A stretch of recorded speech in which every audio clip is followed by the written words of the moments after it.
ನೀಲಕಂಠೇಗೌಡರ ಈ ಅಕಾಲಿಕ ಮರಣದ ಸುದ್ದಿ ಕೇಳಿ ನಮಗೆಲ್ಲ ದಿಗ್ಭ್ರಮೆ ಆಗಿದೆ.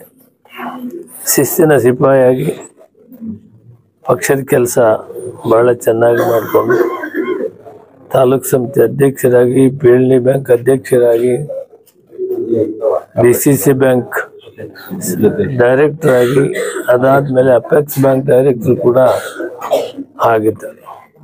ಅಂದರೆ ಸಹಕಾರ ಸಂಘದಲ್ಲಿ ಅತಿ ಹೆಚ್ಚಿನ ಸೇವೆ, ಸಮಾಜ ಸೇವೆಯಲ್ಲಿ ಬಹಳ ಶಿಸ್ತಿನ ಸಿಪಾಯಿಯಾಗಿ ಸಮಯಕ್ಕೆ ನಮಗೆಲ್ಲ ಕೂಡ ಹೇಳ್ತಿದ್ರು, ಯಾವ ಕಾಲಕ್ಕೆ ಹೇಗಾಗಿ ಮಾಡ್ಬೇಕು, ಏನು ಮಾಡ್ಬೇಕಂತ ಹಲವಾರು ಸಂದರ್ಭಗಳಲ್ಲಿ ಸಲಹೆಗಳನ್ನು ಕೊಡ್ತಾ ಇದ್ರು.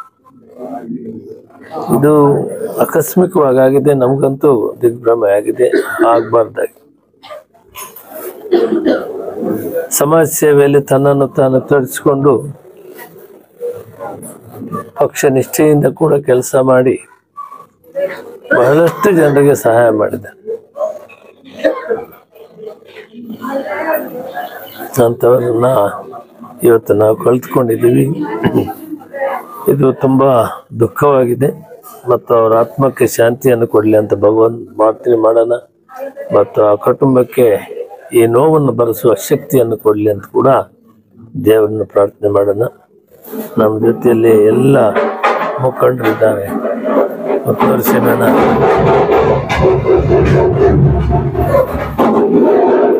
ಸಿರಣ್ಣ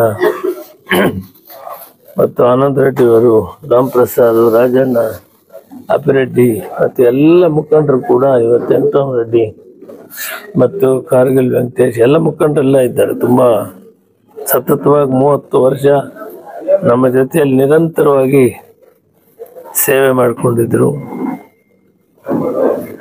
ನಾವು ಆ ಕುಟುಂಬಕ್ಕೆ ಯಾವ ರೀತಿ ಸಂತಾಪ ಹೇಳ್ಬೇಕು ಗೊತ್ತಾಗ್ತಾ ಇಲ್ಲ.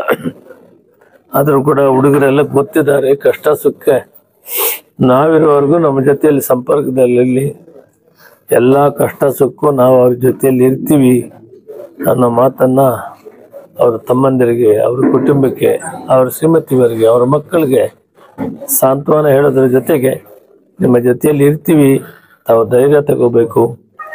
ಇದೆಲ್ಲ ದೈವಿಚ್ಛೆ, ನಮ್ಮ ಕೈಲಿ ಏನೂ ಇಲ್ಲ. ಆದ್ದರಿಂದ ನಿಮಗೆಲ್ಲ ಕೂಡ ಆಶ್ರಯ ಆಗಿರ್ತೀವಿ ಅನ್ನೋ ಮಾತನ್ನು ಕೂಡ ಈ ಸಂದರ್ಭದಲ್ಲಿ ಹೇಳಿ